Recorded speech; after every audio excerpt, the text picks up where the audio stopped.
Alright, so today I'm going to be talking about an app called Aurasma. Aurasma is an augmented reality app. It's the same technology that Pokemon Go uses, so you see all those people that are walking around holding their device up and really just scanning nothing, right? In reality, what we're doing is we're scanning a trigger item, so something some picture, some object that they're going to scan, and that's going to cause some other object, some other video, some other picture to show up on their device, overlaid in front of essentially the real world. Okay, what I'm kind of proposing is using this app almost as a novelty. It's fun. It's cool. Kids like it.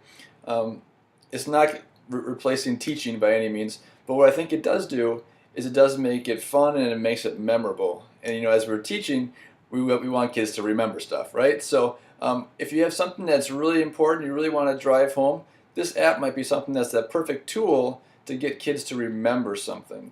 Okay? We can't use it every day, but if you want kids to remember something specifically, this is a great tool. I'm going to show you some different ways that it's possible to use within the classroom, and then hopefully you guys can figure out some new ways perhaps and use it yourself. So here it is, Aurasma. Here I am on my iPad. I'm going to show you how to use the Aurasma app. My goal is to link a video that I've made explaining some things about an activity that we do in class called Chukball. And I'm going to try to link this video to a manual that I have and I could set out in the gym. So if a student wanted more information, they could simply scan this manual and then get this video about Chukball. So I'm going to open up the Aurasma app. First time that you sign in, you're going to have to use an email address and a login name.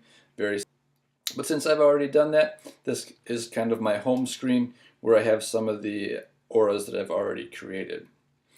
To get started, all you have to do is click on the plus button on the top right corner.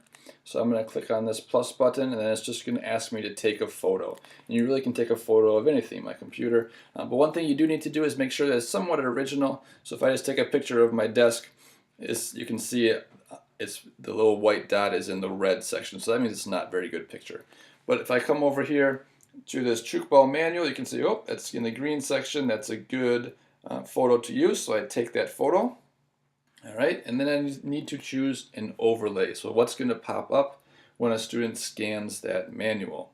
So I'm going to go onto my device where I have my video that I've already pre-recorded, and I can either upload it here and go to my photo album, or you can see it's just in there as well. So I select that video that I've pre-recorded, just some information about Chukball, so I select it, and then I'm going to use that video. So on the top right corner, I'm going to hit that use button. So it's going to compress the video here. It won't take too long. And then it's going to ask me to name it if I want to, and I'll choose not to at this point. It will then give me an option of where I want the photo to, or the video to be located when somebody scans it. So I can move it around if I wanted something to be seen easier. But I'll just keep it right in the middle, and then I'll hit the next button.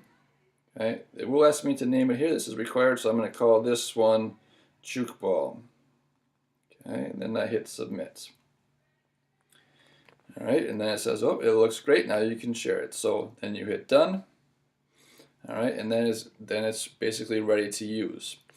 When you're looking to use the app, actually scan something, in the bottom middle there's that bluish square. If you click on that, where you can search for auras. Okay, so if I come over here, it's not going to find anything because I don't have anything linked to my computer. But if I come over here to the Chukball manual, well, there's that video. And there's no sound right now just because I'm plugged in to my desktop computer. But if you were using it kind of for real, then of course there would be sound and you would hear what I'm saying. So students could hear the things that I'm saying. So if I move it around, that video just kind of stays right on top of that Chukball manual, which is pretty neat. So here I have a student using the Aurasma app. They are instructed to do a jump rope trick, and there's instructions right on the poster there, but if they're unclear on what the instructions are, a video pops up through the Aurasma app. They can see exactly what they should be doing. So you might be thinking to yourself, how am I going to use this, right? Beyond just linking a Chukball video to a manual. All right, and I see a lot of different applications for this. And again, like I said earlier, it's probably not like an everyday thing, but it might be something that you can target every once in a while just to get kids excited and interested about learning something. So let's say you're a math teacher and the kids are struggling with some sort of concept.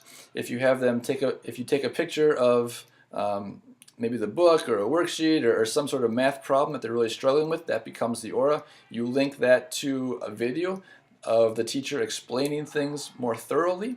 So the students, if they're struggling, they scan this problem, this page, whatever it is, and then a video shows up that helps them answer that problem or helps them to learn that problem. Maybe you're in a social studies classroom and you can scan a map, and when you scan the map, then information comes up maybe of that area, videos from that area.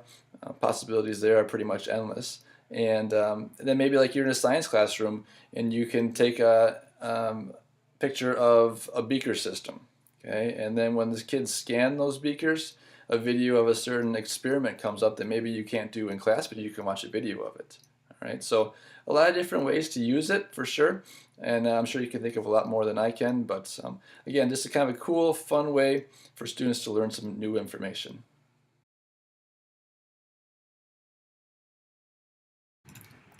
So you might be thinking to yourself, what can I do beyond just scanning one picture and then receiving one picture or video in return?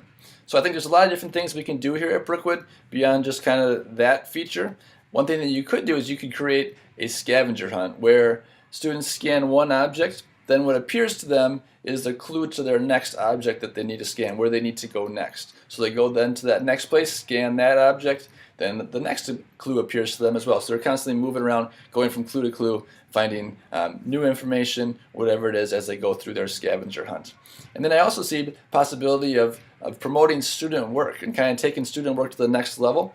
I see all the time student work hanging in the hallways, and I would love to see, Aurasma being linked to that student work. So if let's say I made some sort of student project, whether it's artwork or whatever it is that's hanging on the wall, I would then, as a student, I would make a video explaining what I learned or what the process was that I went through to build this project. And then when somebody else comes by and scans that project, they then see a video of the student that created that object and demonstrating what they learned. So kind of taking that learning to the next level beyond just putting the work up on the wall, right? We're going to explain what we learned as well. And so this would be great for like parent-teacher conferences. When the parents come in, they can go by, they can scan their kids' work and see what they learned as well. And this is really a cool, fun way to demonstrate learning.